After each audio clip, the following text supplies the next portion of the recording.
Hospital में काम करने के दौरान हमें चुभ जाता है तो हम क्या कर सकते हैं? ठीक, देखिए बहुत अच्छा सवाल इन्होंने किया।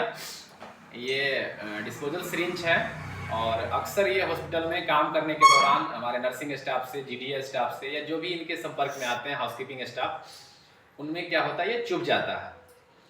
तो सबसे पहले हम लोग जानेंगे कि आखिर इसका क्या मैनेजमेंट है। अक्सर हम जहाँ काम करते हैं वहाँ गलतियाँ होती ही होती हैं, है ना। हम लोग हेल्थ वर्कर हैं, हमें बहुत ज़्यादा कंसर्न रहना पड़ता है किसी भी चीज़ को लेकर के।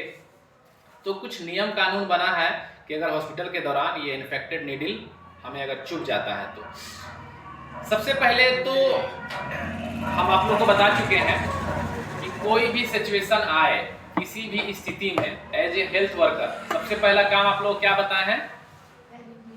पैनिक नहीं होना है। यहाँ पर भी सेम स्थिति, अगर मान लीजिए कि ये नीडल है, इन्फेक्टेड है, किसी पेशेंट को दिया गया था तो इन्फेक्टेड हो गया, आपको अगर चुभ जाता है तो सबसे पहला जो काम करना है वो ये करना है कि आपको घबराना नहीं है।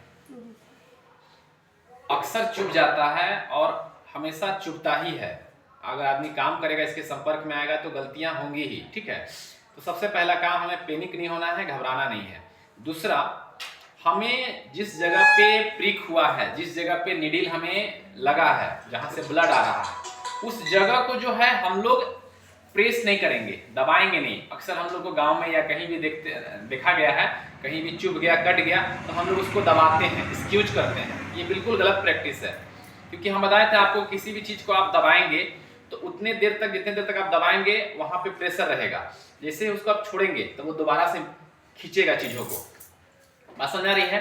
निडल जो चुभ जाता है उससे ज्यादा खतरा होता है हमारे हाथों में जो गंदगी होती है उसका अंदर जाना।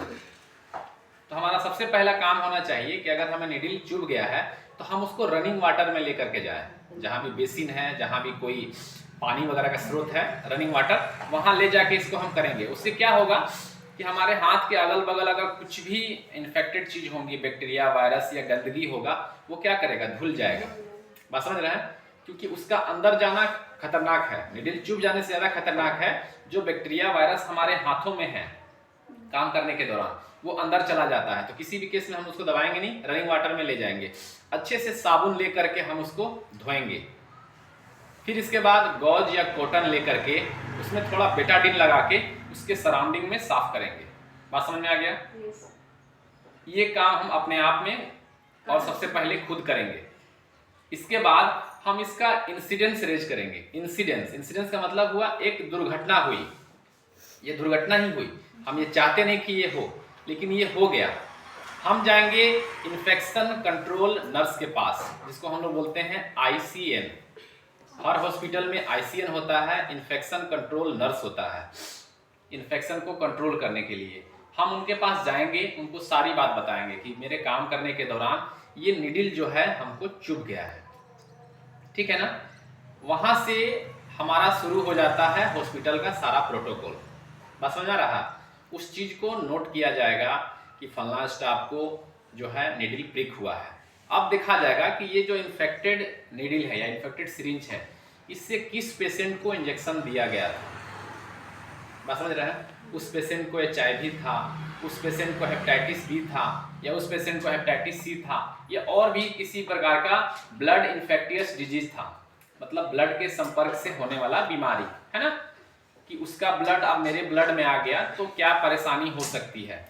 उसके बाद हम लोग जैसे ही किसी को निडल स्टिक इंजरी होता है, 2 घंटे के अंदर हम लोग उसका पोस्ट एक्सपोजर प्रोफिलैक्टिक शुरू कर देते हैं, जिसको हम लोग PEP बोलते हैं। PEP, इसका काम क्या होता है, जैसे प्रोफिलैक्टिक ड्रग होता है। जैसे मान लीजिए किसी भी चीज से हमें कट गया, छट गया, तो उस चीज से होने वाले समस्या को रोकने के लिए PEP मेडिसिन का यूज करते हैं। मान लीजिए कि किसी पेशेंट को ये पड़ा था, उस पेशेंट को HIV था, या उस पेशेंट को हेपेटाइटिस B था, तो संभावना है कि उसका ब्लड मेरे ब्लड के कांटेक्ट में आ गया, हमको भी हेपेटाइटिस हो सकता है या HIV हो सकता है। लेकिन ये भी प्रबल संभावना है कि अगर हम PEP मेडिसिन यानी कि पोस्ट एक्सपोजर प्रोफिलैक्टिक मेडिसिन जो है वो चलाते हैं, तो क्या होगा कि हमारी जो उस बीमारी से होने वाला खतरा है वो कम हो सकता है। मतलब अगर किसी HIV पेशेंट को ये प्रिक हुआ था, HIV पेशेंट में यूज हुआ था और ये फिर मेरे हाथ में आकर के चुभ गया और हम समय रहते मेडिसिन एंटीवायरल ट्रीटमेंट शुरू कर देते हैं, तो संभावना है कि वो वायरस हमारे शरीर को इफेक्ट ना करे या वो वायरस खत्म हो जाए, क्योंकि अभी वो हमारे शरीर में आया ही है। समझ आ रहा है? तो उस केस में हम वहाँ पे मेडिसिन शुरू करेंगे, टेडवेट का इंजेक्शन लगाएंगे और क्या करेंगे, जिस भी स्टाफ को ये नीडल स्टिक इंजरी हुआ है, जिस भी स्टाफ को ये चुभा है, उसको हम लोग पहले 3 हफ्ते के अंदर टेस्ट करेंगे, वायरल टेस्ट, जैसे HIV का, हेपेटाइटिस का, कि उनको है कि नहीं। बस समझ में आ गया? अगर ये किसी पेशेंट को दिया गया था, उस पेशेंट को किसी भी प्रकार की कोई बीमारी नहीं है, HIV वगैरह या कोई नहीं है, तो हम लोग ज़्यादा उसमें परेशान नहीं होंगे। लेकिन जिस भी स्टाफ को ये चुभा है, उसको हम लोग पहला 3 हफ्ता, फिर 3 महीना, फिर 6 महीना लगातार मॉनिटरिंग में रखेंगे, उसका ब्लड टेस्ट करते रहेंगे कि कहीं उसको कोई इन्फेक्शन तो नहीं हो रहा है। बात समझ में आ गया?